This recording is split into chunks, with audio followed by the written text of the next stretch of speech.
Kalau korang nak senang faham, bayangkan Malaysia sebagai sebuah syarikat yang besar.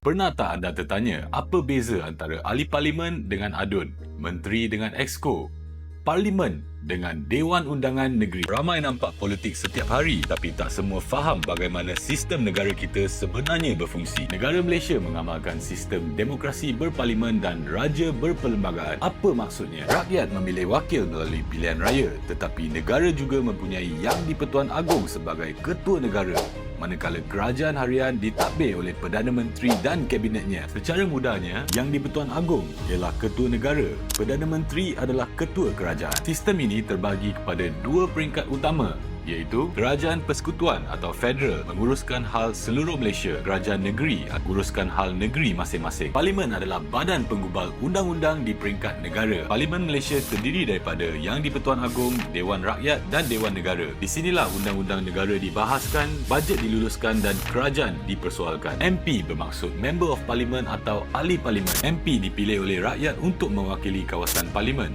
Contohnya, jika anda tinggal di Batu Pahat, anda akan ada seorang ahli parlimen yang membawa suara rakyat Batu Pahat ke parlimen. Tugas MP adalah membawa isu rakyat ke peringkat negara, bahas undang-undang, luluskan bajet negara dan menyual kerajaan. MP fokus kepada isu nasional. Sekarang kita turun pada peringkat negeri. Setiap negeri ada Dewan Undangan Negeri atau DUN. Kalau parlimen urus negara, DUN urus negeri. Ahli yang dipilih ke DUN dipanggil ADUN atau Ahli Dewan Undangan Negeri. Kalau MP mewakili kawasan parlimen, ADUN pula mewakili kawasan negeri. Contohnya, jika jalan rosak, longkang tersumbat, pembangunan tempatan tergendala, selalunya isu ini lebih dekat dengan peranan ADUN. So, apa pula perbezaan antara parlimen dan DUN? Parlimen adalah di tahap negara, buat undang-undang persekutuan diwakili MP.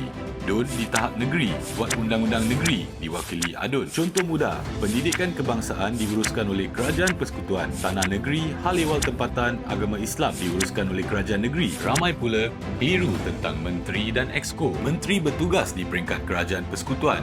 Mereka membantu Perdana Menteri mentadbir negara. Contohnya Menteri Kesihatan, Menteri Pendidikan dan Menteri Pengangkutan. Mereka urus dasar untuk seluruh Malaysia. Exco adalah singkatan bagi Majlis Mesyuarat Kerajaan Negeri. Mereka adalah seperti Menteri Bersih Negeri. Contohnya, Exco Pelancongan Negeri, Exco Belia dan Sukan Negeri, Exco Infrastruktur Negeri. Mereka membantu Menteri Besar atau Ketua Menteri mentadbir negeri. Kalau korang nak senang faham, bayangkan Malaysia sebagai sebuah syarikat yang besar. Yang di-Pertuan Agong adalah pengerusi, Perdana Menteri adalah CEO Nasional, Menteri ialah pengarah Jabatan Nasional dan MP ialah wakil pekerja seluruh rakyat. Setiap cawangan negeri pula, Menteri Besar atau Ketua Menteri ialah CEO negeri, Exco ialah pengurus negeri dan ADUN adalah wakil rakyat negeri. Politik bukan sekadar siapa yang menang pilihan raya, ia adalah tentang bagaimana negara ditadbir. Bila rakyat faham sistem, barulah kita tahu siapa yang patut dipersoal, siapa yang patut dipertanggungjawabkan dan bagaimana suara kita sebenarnya memberi kesan kepada masa depan Malaysia. Baru-baru ini, pembubaran Dewan Undangan Negeri atau DUN Johor diumumkan oleh Menteri Besar Datuk Onn Hafiz Ghazi.